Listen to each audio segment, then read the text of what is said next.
한 달에 성원 커플이 막 터지고 있습니다. 곡간이라고 표현하나요? 그닥 쌓입니다.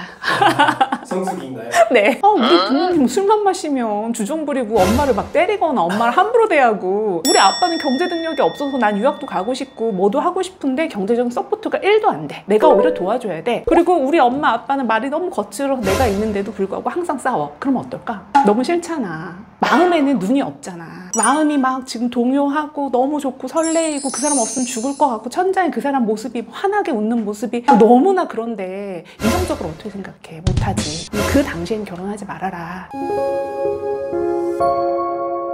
안녕하세요. 연애 읽어주는 여자입니다. 반갑습니다. 이제 봄이고 회원들이 결혼 소식을 엄청 알려줘요. 한 달에 성원 커플이 막 터지고 있습니다. 잘 되시는 분들? 네, 너무 많아요. 저희는 4월, 5월 결혼으로 수확을 얻는 해라고 말을 해요. 그래서 이때가 가장 행복하고 곡간이라고 표현하나요? 그닥 쌓입니다.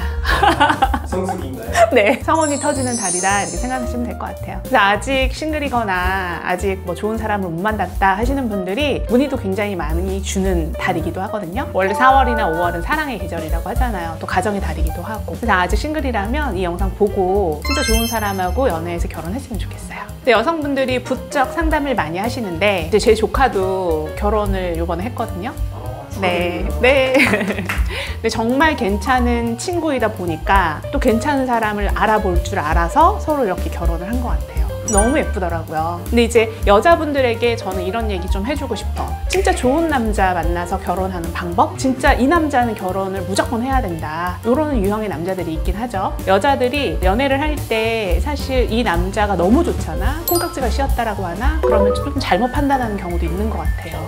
그죠? 그래서 저는 제 조카나 아니면 뭐 제 후배들 아니면 저희 회사에 오시는 정회원님들에게, 여자분들에게 꼭 이런 말씀 드려요. 결혼은 이런 남자랑 해야 돼. 이런 남자 특성 오늘 얘기 한번 해볼게요. 구독 누르고 시작해볼게요. 저도 들으면서 제가 거기에 부합되는지 한번 보고 싶어요.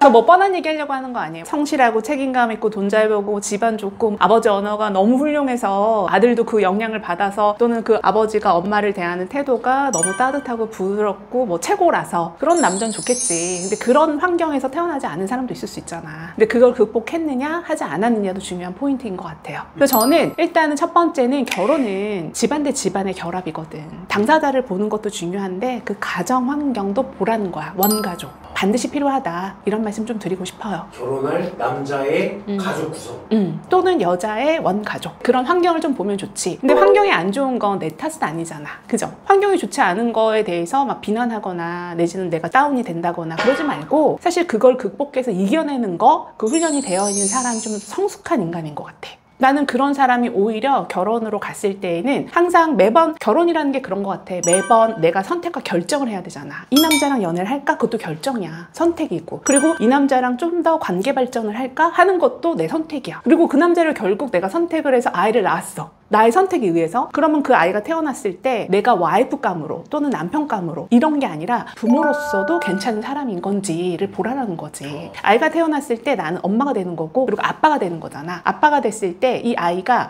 아빠여서 너무 행복해, 이런 마음을 갖고 아이를 기른다라고 하면 좀 다른 포인트라는 거지. 예를 들어 이런 거야. 우리 부모님 술만 마시면 주정 부리고 엄마를 막 때리거나 엄마를 함부로 대하고, 우리 아빠는 경제 능력이 없어서 난 유학도 가고 싶고 뭐도 하고 싶은데 경제적인 서포트가 1도 안 돼. 내가 오히려 도와줘야 돼. 그리고 우리 엄마 아빠는 말이 너무 거칠어서 내가 있는데도 불구하고 항상 싸워. 그럼 어떨까? 너무 싫잖아. 아이한테 잘 보여야겠다는 생각을 하고 있어요. 그래서 결혼을 할 때는 사실 이런 부분들에 대해서 전혀 고려하지 않고, 생각조차 하지 않고 그냥 내 가슴이 뛰는지 설레이는지 이 사람 외모가 예쁜지 겉껍데기만 보고 판단하는 경우가 되게 많다라는 거예요. 근데 그거보다 더 중요한 건, 내가 만약에 결혼했고 2세 출산을 한다라고 했을 때 이 아이에게 좋은 부모가 돼줄 수 있는 자질을 갖고 있느냐, 그건 여러 가지 의미에서 한번 생각해 보라라는 거지. 그래서 배우자를 선택할 때도 내가 아이를 낳았을 때 내 아이의 아빠가 될 사람, 내 아이의 엄마가 될 사람이라는 포커스도 한번 보라는 거예요. 그걸 많이 놓치는 것 같아. 그리고 또 하나는, 결혼을 했을 때 부모에게 잘하는 사람도 있어, 효자. 근데 그 사람이 반드시 와이프에게 잘한다? 그건 아니야. 전 그건 아닌 것 같아. 그렇기 때문에 결혼과 동시에 나에게는 남편의 부모도 가족이 생기는 거고, 반대인 경우도 마찬가지잖아. 그랬을 때 시월드라고 표현하나? 그런 경우가 되게 많아요. 요즘에 시월드라고 표현하시는 분들이 많이 들어요.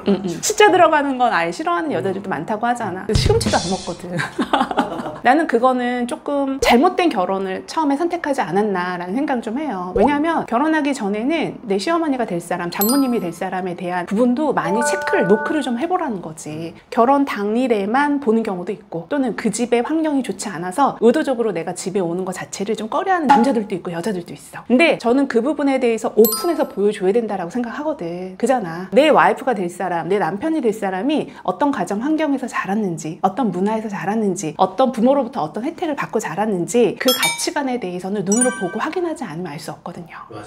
그래서 굉장히 중요한 거야. 그럼 그런 부분들을 좀 보라라는 거예요. 기본적으로. 그리고 또 하나는 어쨌든 내가 결혼할 사람이기 때문에 이 원 가족과 이 당사자가 결혼을 했을 때 좀 분리될 수 있는 환경인지, 이거는 되게 중요한 것 같아. 그래서 원 가족과 좀 분리되는 상황에 대해서 충격을 받는 사람도 있어. 왜요?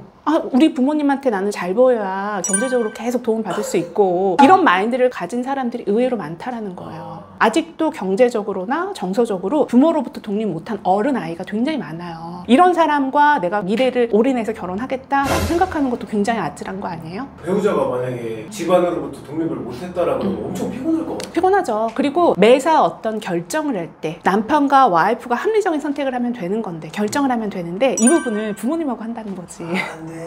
그렇다라고 하면 내가 배우자라고 생각했을 때 이 사람을 어떻게 믿고 내 인생을 맡기겠어요? 서로가. 그죠?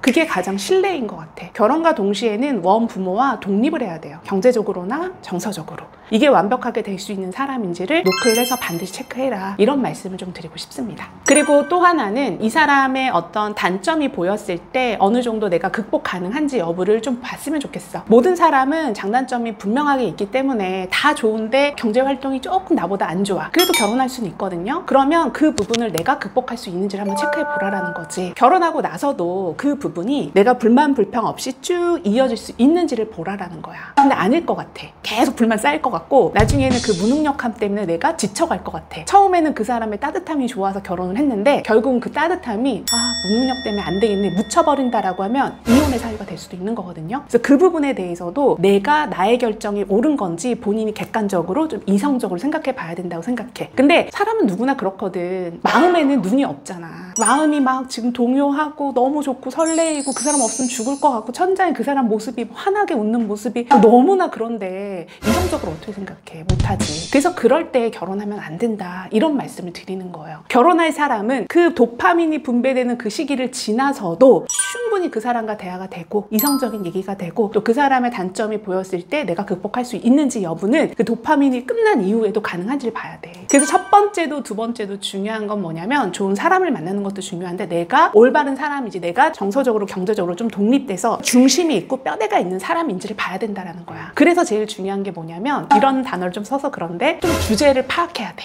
나란 사람이 어떤 사람인지 알아야 돼. 나 자신을 먼저 알아야 돼. 내가 오롯이 똑바로 서야 돼. 땅에 디디고 있다라고 해서 길이 아니야. 내가 걸어가야 길이듯이 내가 딱 오롯이 서 있잖아, 뼈대 있게. 그러면 안 좋은 유형의 사람들이 다가온다 하더라도 내가 필터링 있게 탁 쳐낼 수 있는 거야. 그래서 나는 어떤 사람을 만났는데 그 사람이 뭐 어쩌고 저쩌고 하는 것들 있잖아, 막 부정적인 얘기 쏟아내잖아. 그런 사람 얘기 들을 필요 없어. 그리고 긍정적인 마인드를 갖췄는데 너무 긍정적이어서 모든 걸 다 만사를 그냥 잘 되겠지, 이런 것도 좀 문제가 있다라는 거야. 그래서 합리적 이성적인 사고가 필요하다. 그 사고가 부족하다 그러면 내 주변에 도움을 청할 수 있는 좀 더 합리적인, 좀 좋은 결혼을 한 사람들을 찾아가서 좀 조언을 얻는 것도 나쁘지 않다. 그리고 내가 지금 누군가를 만나고 있는데 내가 콩깍지가 씌어져 있다, 도파민이 막 미친 듯이 분배된다, 그 당시엔 결혼하지 말아라, 이런 말씀 좀 드리고 싶고, 그 시기에 결혼을 할 것 같다라고 하면 제가 지금 말씀드린 것처럼 객관적으로 많은 사람들을 좀 보여줘라. 그래서 다른 사람들이 내가 만나고 있는 사람에 대해서 어떻게 얘기하고 평가하는지 좀 들어봐라, 이런 말씀 드리고 싶어요.